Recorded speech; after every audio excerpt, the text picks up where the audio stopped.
By now you've probably heard of the LDV brand, but you might not have heard of this. This is the new Deliver 9, which is the brand's new large van, which is going to compete with some established players in the market. And LDV reckons it's going to deliver on value for money first and foremost. In fact, it's done that for a long time. LDV is established as a value player in our market, and this vehicle, well, it definitely offers quite a bit for the money. In fact, it's about the same price as the base model diesel Hi-Ace van, despite being the next size up. Yep, this competes with the Sprinter, the Ducato, and the Crafter. You might be interested in large vans like this if you're considering turning one into a camper van, but that's probably this much of the market. The majority of van buyers are business people who are looking for a solution for their work. They need something that does what they need it to do, essentially. And so in this review, we're going to cover off what the Deliver 9 brings to the table.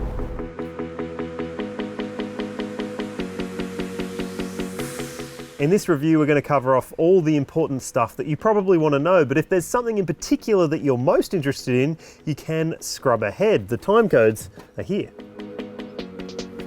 Or if you're watching on YouTube, you can find the chapter markers in the timeline below, and that means you can just skip ahead to what interests you most. You can read the full detailed review. If you're watching on YouTube, you'll find the link in the description below, and it's right next to the subscribe button, which I'm sure you've already hit, and also the bell icon, which will keep you up to date with all of our latest content.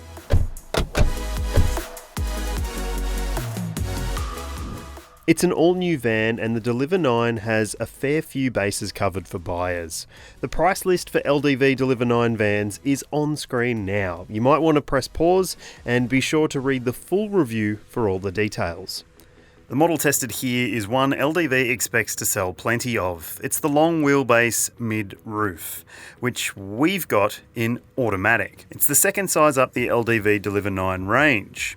Choose the mid-wheelbase version and you have to have it as an automatic, and it has to come with a standard mid-roof height. There's also a long wheelbase which comes with the option of a high roof, and it's available in manual and automatic. This one is a long wheelbase mid-roof auto. Aside from the different lengths and heights, the van range is identically equipped. Standard gear includes a 10.1-inch touchscreen media system with Apple CarPlay and Bluetooth audio streaming. There is no Android Auto, however. 16-inch steel wheels, halogen headlights, LED daytime running lights, auto headlights, vinyl flooring, cloth seat trim, and air conditioning. There are also 180-degree barn doors fitted to all vans, plus a single curbside sliding door. There's vinyl cargo area flooring and LED interior lighting as well, plus there are 8 tie-down lashings in the load area. There is an optional pack available. You can read about that in the written review, and LDV informs us that there's going to be a bunch of other options available, like side glazing, a driver's side sliding door, and also a rear cargo barrier in the coming months. So make sure you keep up to date with CarsGuide content so you can keep up to date with what's coming for the Deliver 9. There's also an 11-seat and 14-seat minibus and cab chassis versions to follow. Read the review for more info. We haven't even got to the safety gear fitted, which has taken a massive step forward from LDV vans of old.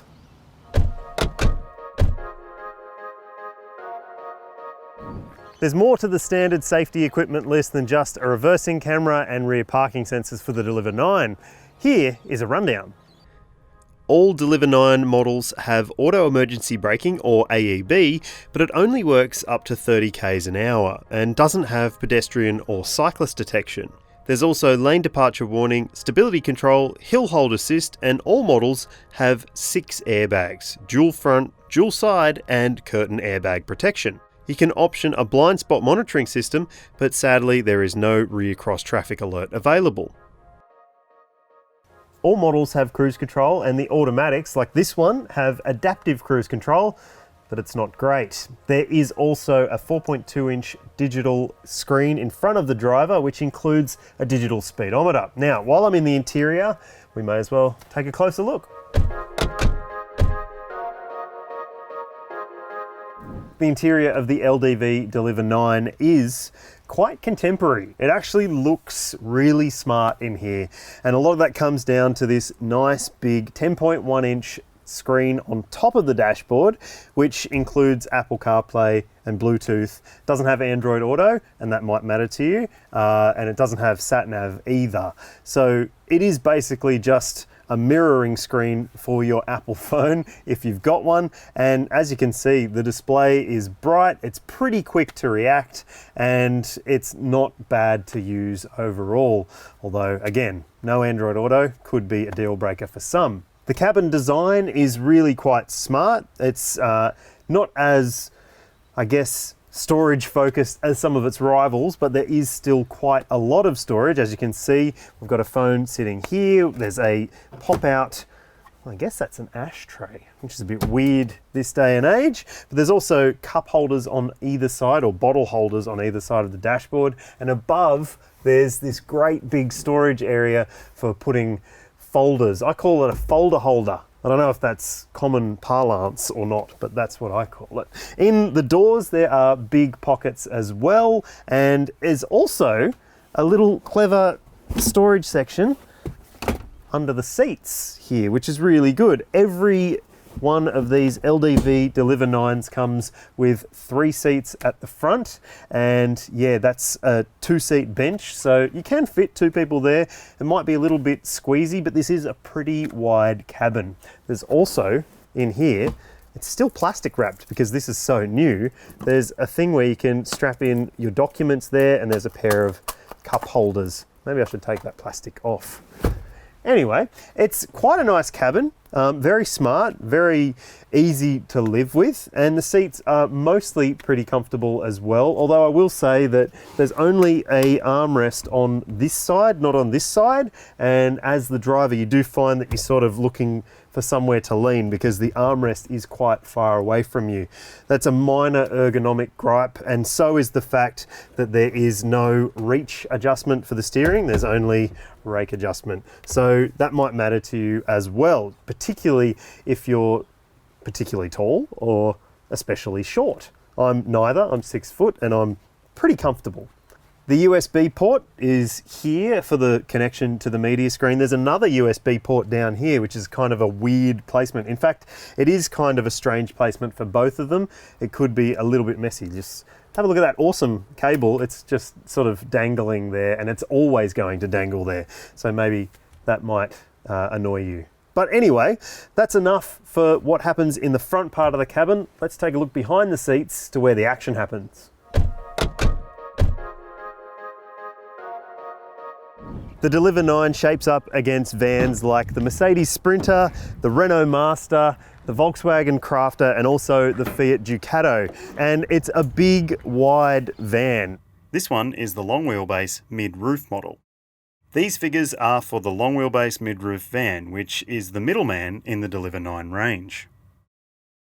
If you get the long wheelbase, you get more length, and if you add the high roof, well, you're going to get more load height. Read the full review for all the dimensions. You'll find the link in the description if you're watching on YouTube. We'll cover off how it copes with the load in the driving section. You can skip ahead to that if you like, or you can stick with me, and next we're going to take a look at the engine.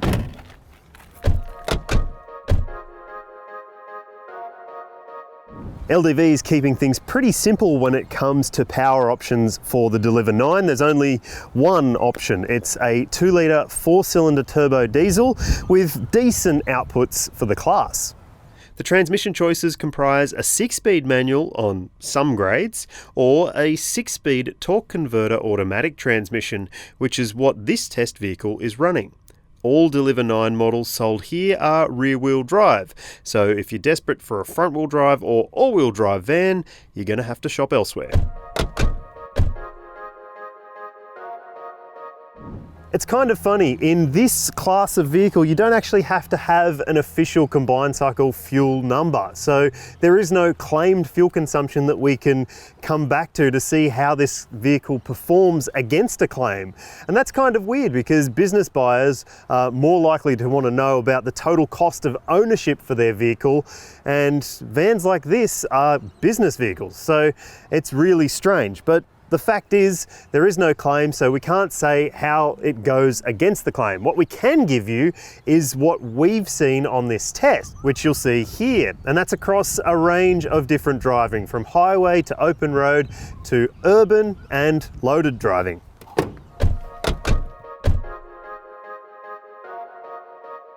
The Deliver 9 comes with a 3-year and 160,000 kilometre warranty, which is okay, but it's not as good as its rivals, some of which have 5-year unlimited kilometre warranties. But to give business customers a bit more clarity on what to expect the cost to be to keep their van or vans on the road, the Deliver 9 is the first LDV with cap price servicing. There's an initial checkup at 5,000 Ks, but intervals then jump to 12 months or 30,000 kilometres. Next, let's see how it drives.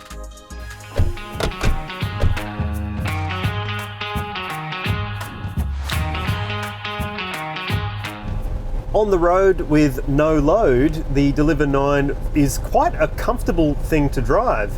In fact, it feels really easy to drive.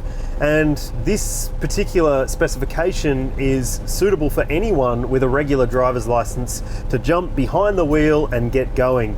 And I would actually feel comfortable recommending it to anyone to drive because it is really easy. There's decent visibility. You've got nice big mirrors with twin vision. So you've got a tight lower vision section and also a decent broad spectrum mirror at the top, but also you don't get blind spot monitoring, which is a bit of an issue for a vehicle like this. I think blind spot would be hugely helpful. It's a shame that it's part of an option pack and not standard, and rear cross traffic alert would be an awesome addition too, but that's not available at all. But otherwise, it's really easy to drive. It shrinks around you. You don't feel like you're driving something this large. Part of that comes down to the steering, and in pretty much every large van that I've driven, the steering has been a highlight, and it's exactly the same in the Deliver 9. Yep, the steering is light and accurate and easy to judge, and there's a decent amount of feel through the wheel too. In fact, you can feel quite a bit of what's happening on the surface below through the steering wheel. It can sort of shudder around a little bit, but it's never to the point where it's jostling your hands from the wheel. And in terms of ride comfort, it's supremely impressive. It's really quite comfortable. And I've driven other rear-wheel drive large vans that aren't quite as comfortable or well sorted as the Deliver 9. It's really quite well sorted. Again, no load in the back, but we'll see how it copes a little bit later with a bit of weight over the rear axle. The engine is also quite good. It's a 2-litre engine, 4-cylinder. It's got relatively decent power and torque outputs for this part of the market, but it's not a powerhouse, so don't expect that. That said, I haven't had any issues in my testing, whether it's on open roads, urban driving, overtaking lanes, steep hills. It's all been pretty fine in terms of the engine. Well, we might see if that changes when we put weight in the back. The 6-speed automatic is very well sorted. It does a good job of choosing what gear it needs and when it needs it, and I haven't had any trouble with the transmission whatsoever during my time in the vehicle. And you know, I haven't caught it out, which is something you can't say for every large van with an automatic transmission. This is a regular old torque converter and it does a good job. Now, it's a modern vehicle, so we can't ignore safety as part of the drive experience, and the LDV Deliver 9 has a lane departure warning system, but not a lane keeping system. So it won't steer you in your lane, it'll just tell you if you've veered out of it.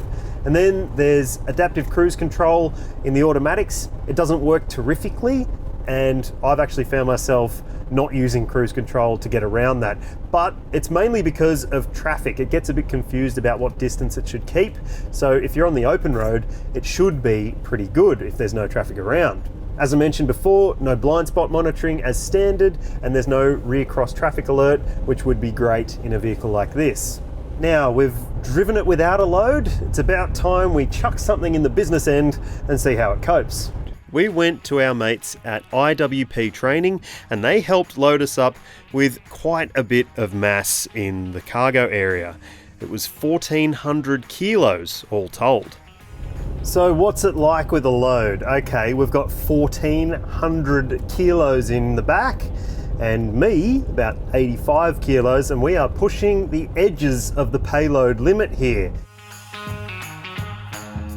The suspension was already terrific without a load in the back. Well, mostly. We did notice a little bit of thumping over deeper potholes and so on, but now it's excellent. It's really well resolved, and the vehicle doesn't feel like it's been flummoxed by this much mass being added at all. It's really well sorted. While you might think that a 2-litre engine with 1,400 kilos in the back is, well, pretty small for a van of this size, I tell you what, it actually does a pretty good job. It's progressing smoothly, and when you put your foot down, there's still enough grunt, even though it's probably not going to set your world on fire if you need to be somewhere fast. Sure, the engine is not what you'd call quiet, but it does offer decent progress, especially with this much weight. As I mentioned before, the steering's quite accurate and well weighted, and in tight situations when you're doing U-turns, you'd be surprised just how easy this vehicle is to maneuver. The engine has start-stop technology, so it'll switch itself off when you're in traffic or at a traffic light, and then refire as soon as you take your foot off the brake or release the pressure on it. While the transmission was well sorted with weight on board, it does act just a little bit more erratically with this much weight being factored into the considerations. And it isn't necessarily annoying, but you can feel that at times it just doesn't know what it wants to do. However, you are able to use the in-gear torque that's available to you, and it's a pretty decent torque band that you've got to play with as well. One thing I haven't been quite as impressed with without a load or with a load is the brake feel. The performance is okay, it's just got a really wooden feel in terms of progress down the pedal.